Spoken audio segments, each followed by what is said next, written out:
Hello, we're going to be walking through the Quorum DynamicDocs revised user interface design. We're showing now the login page, previously from Archaeo Skywell.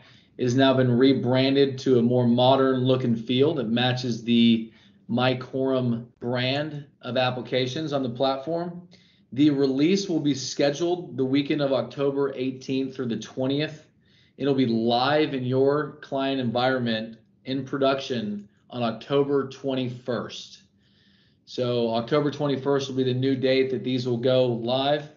And we'll be showing here now the login to the application. And as you can see now, you can just go ahead and set your password and credentials in there and be prompted into the dashboard to start your search capability.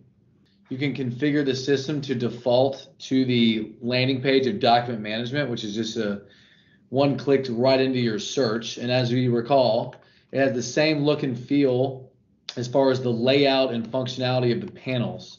So the very first one we want to cover is a metadata search screen, where you're using drop downs to go through and find the data you need. In this example, it's all sample data, but we have it to where it's separated by state and county. Notice when I select that, attributes show up on the right. You can search on those as well. I can then go into the asset, or in this case, the well name. Additional values will show up that make this information searchable. I can search everything inside. I can get the results here at the bottom and expand these.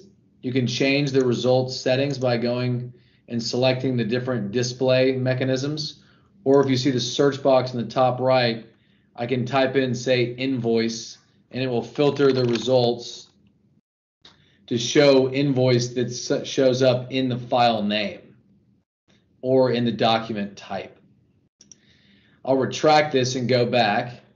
So I can also go in and say I just want engineering data, search, and I can see that I have the wellbore schematic, the AFE, the drilling reports, etc. And as I select one, notice it turns blue now instead of green, and then it shows my viewer here on the right of the actual image. So again, I can clear this out. Another way to do it is you go to the attribute search. So in this case, it's searching on a value that you may know. It could be a legacy agreement number, section township range, book page, grantor, API, well name, any value that your organization uses to search data. In this case, I'll just use the legacy agreement number. I can type in the letters that I know. It'll pre-populate from your index of fields. I can search all data inside. It gives me multiple doc types here, so I can filter. I can go in and type in, I just want joint operating agreements that relate or that correspond with the legacy agreement number there. I can search that value, select in the display, and see my document here on the right. If I go to advanced view, I just minimize this. Additional panels will show up. So additional metadata will show up, additional version history will show up, and comments or hashtags if they are applied. I can do actions, so I can download the file from the system. I can email this out. I can add to a workflow, upload new version history, etc. I can also go to the map view and type in a well name or lease ID. I can search that well name. I can toggle the satellite view here, and then I can use these to zoom out if I so choose. So I can see other assets in the region.